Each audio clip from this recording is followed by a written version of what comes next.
Hi, it's Jen, back with the Year in Words Wool hanging, and this time it's for May. May, of course, means Mother's Day, and we couldn't resist picking a pansy for our piece project, and of course, just the word flowers, because I think all of us tend to give flowers to Mom in the month of May for Mother's Day. So let's just jump right into this. This is a really fun one. It's another great block to just learn how to make, and you can, of course, do that in a variety of sizes if you want to take what we're learning today to maybe do a completely different project. Of course, if you're already in our club, you'll be getting the exact fabrics you're seeing here. There are some limited kits available. Hopefully you can grab those before they're gone. But again, you can be able to get the free download of how to make the pansy block and be able to do that in a quilt or table runner or whatever you want to do, and upsize that if you want to accordingly. So we'll go ahead and start off with 4 squares of fabric. All of that will be in our download, so you don't need to worry about any of those specific measurements. And I'm going to give you an option today and introduce a new tool that you maybe haven't seen before, and that's our corner clipper. So I'll be talking about that. It's a Creative Grid tool that I learned about here almost a year ago now, and I think this is one of the coolest tools that Creative Grid has come up with. So once we have our square, we will go ahead and grab another smaller square in our green, and we're going to just draw a line. This is the one I'm going to show you the option for. This is the way that we all have learned to do what's called snowball a corner. It's called snowballing. I have no idea where that term came from, but it's kind of the talk, it's kind of the lingo people use, I guess you'd call it, where you're just going to draw a line and place that in the corner and just sew directly on that line. So we can go ahead and do that right now.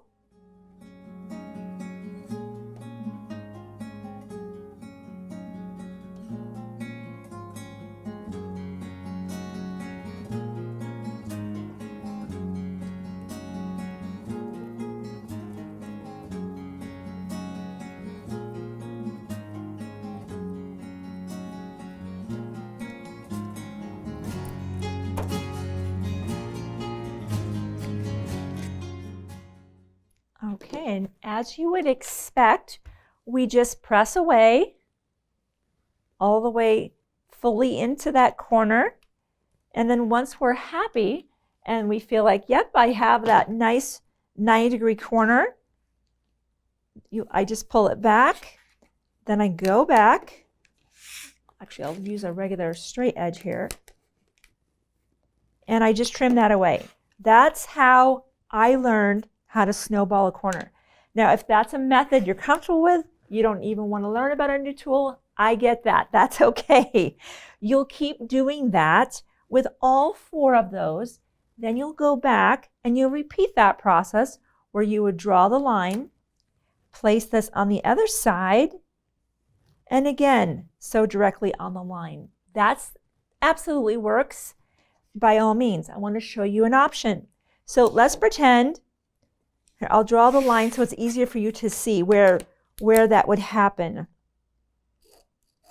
Okay, so this is how we all learned before all these fancy tools were designed, where you would just place that right here, just like that, and we would sew again. How the corner clipper works, and it's really neat because it has the ability to make these in a variety of sizes, as you can see. That corner to corner represents this corner to corner. We lay our tool down so that there's diagonal to diagonal. We have a guidance here, and guidance here. And we know this is the part to our right that we'll be trimming away. So if you're going to use the corner clipper instead of drawing the line, now you would just give a cut. There would not be any line here. Let me go ahead and just iron that away, because that's how this would happen. This is how this would function, is you just put the square on, you'd place that corner to corner, trim it, and now take it to the sewing machine, and you start sewing from that corner, sewing your 1/4 inch to the other. So let's go do that together now.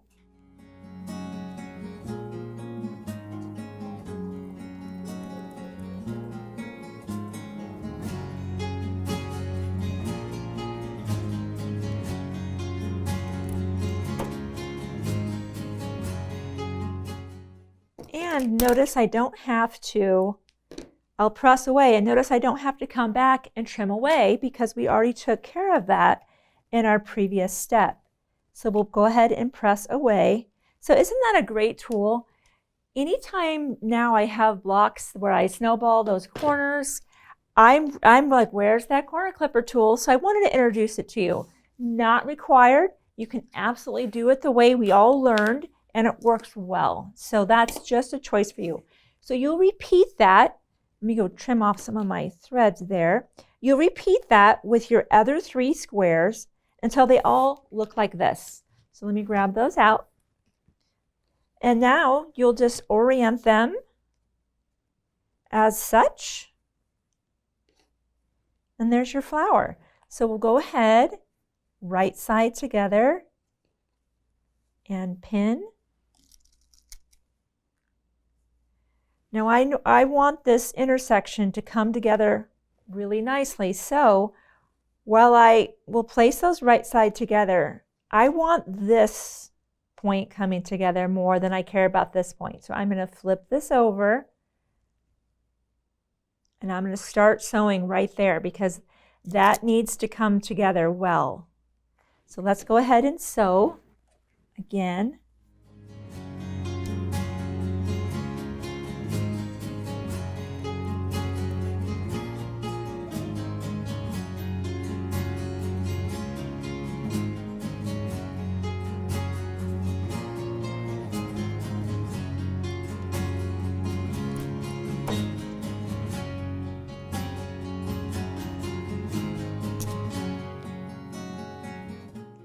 So let's look at our back.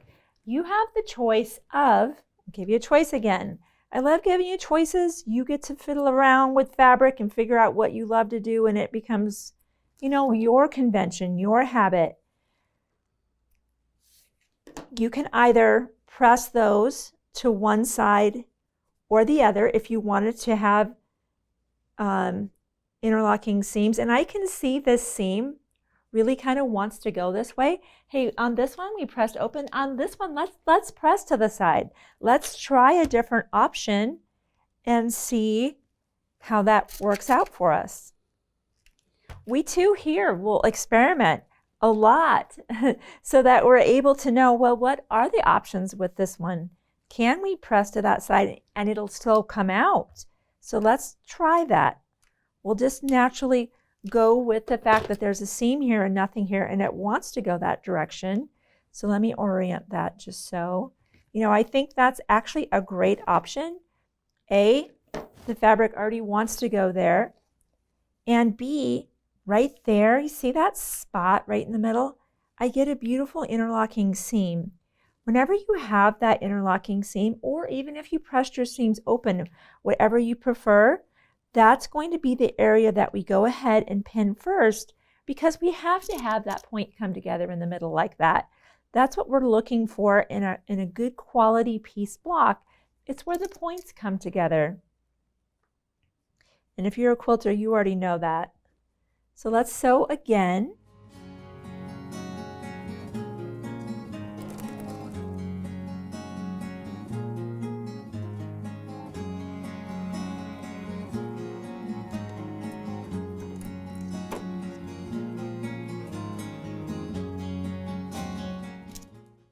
So let's, in this instance, I absolutely just press that open because I want to evenly distribute that bulk. So that one I definitely want to advise to press that seam fully open. So you'll repeat that for all of your pansies, and isn't that fun? I love purple. Hey, I'd love to get some feedback, by the way. You know, the purple, I think, is one of the most spectacular colors.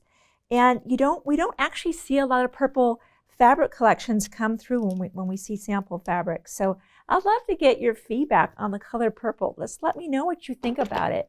Because, you know, if you have a specific color or maybe a value of deep purple, mauve, shades, it helps me know what fabric to be looking for to bring in. So when I do see a purple collection, I grab it and know that, hey, there's a lot of people that do want the same beautiful color of purple. So once you have all of these done, Before you even sew them together, we've already laser cut a circular little center here out of some cute gingham. And I think it's really fun when it's kind of on point. And since it's circular, I mean, you could absolutely be up and down, but I think it's really cute when it's placed on point like that. You'll simply iron this down. I mean, you could even fold that if you wanted to line it up perfectly with the center, or you can just eyeball it. Go ahead and iron that down. And then that's when you'll begin to start using some of your beautiful thread from the Year in Words wall hanging thread set. Of course, I'd be grabbing my yellow and just doing a straight stitch all the way around that. Once you have all your pansies done, go ahead and sew them together in that long vertical row. Again, you could be pressing your seams open. Measure that length and just make a note of it. You'll of course be doing your applique onto your background just like we've done since the very beginning of the program, and get everything down, stitch everything around again with the beautiful coordinating thread. Then once you've measured the length of your flowers, a piece flower unit, you'll go ahead and trim the applique portion, join them together, and finish just like before. If you're just now seeing the Year in Words wall hanging projects, we started this several months ago. Be sure to go back and watch our very first one where we went through absolutely every step, even including the machine applique, so you can learn more about those details if you're interested. So we are well on our way. I'll see you next month for the Year in Words for June.